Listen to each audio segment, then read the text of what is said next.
Happy New Year, man. Yeah, you too. We're still allowed, right? What is it, January 7th? Oh, yeah, you can see. We can still do new? Happy Christmas if we haven't met each other before Christmas. Okay, cool, man. I'm good Christmas, with that. Happy Christmas, Happy man. It's all good, Halloween, yeah. Happy Easter as I don't know well. about Halloween. You might be pushing it there, yo. All right, sure. Shawn, Edwards, Fox, Kansas City. How you doing, man? I'm very good, dude. I'm very You're good. brand new to the franchise, right? Yeah. On the last one, how's that feel? I feel very humbled, and I'm very lucky, and I'm thrilled, man. I had a great time.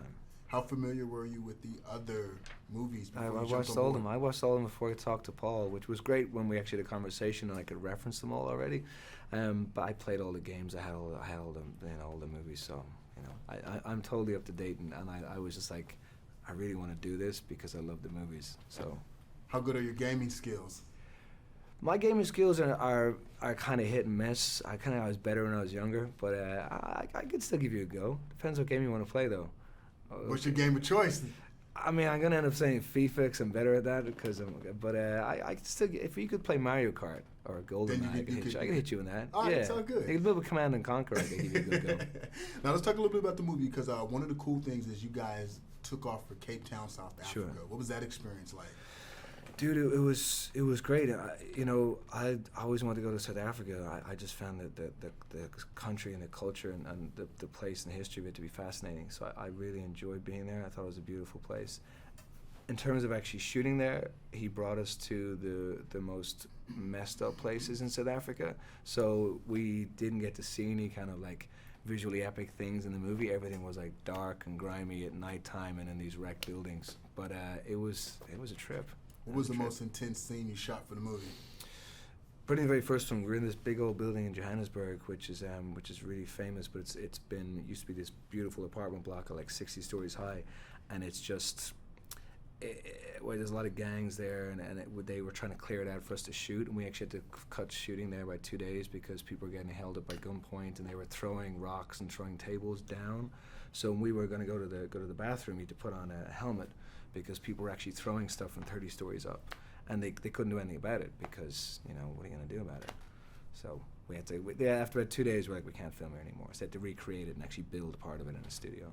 Wow, that sounds almost as intense as any scene in the movie. It was pretty gnarly. It was pretty gnarly. Yeah, it was. You didn't want to be there on your own. Put it that way.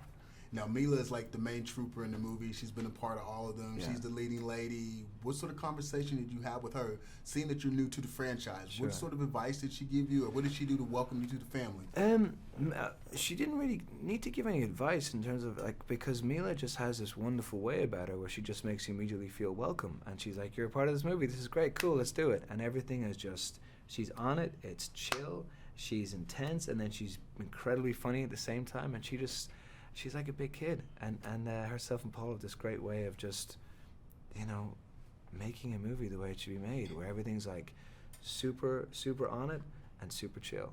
So you just feel like you're just part of this great big family straight away, and it just made it really easy. They didn't do anything to prank you in? Because so many of these people have worked on previous movies, so there had to be a bond with some of them, and then here you come, new to the set.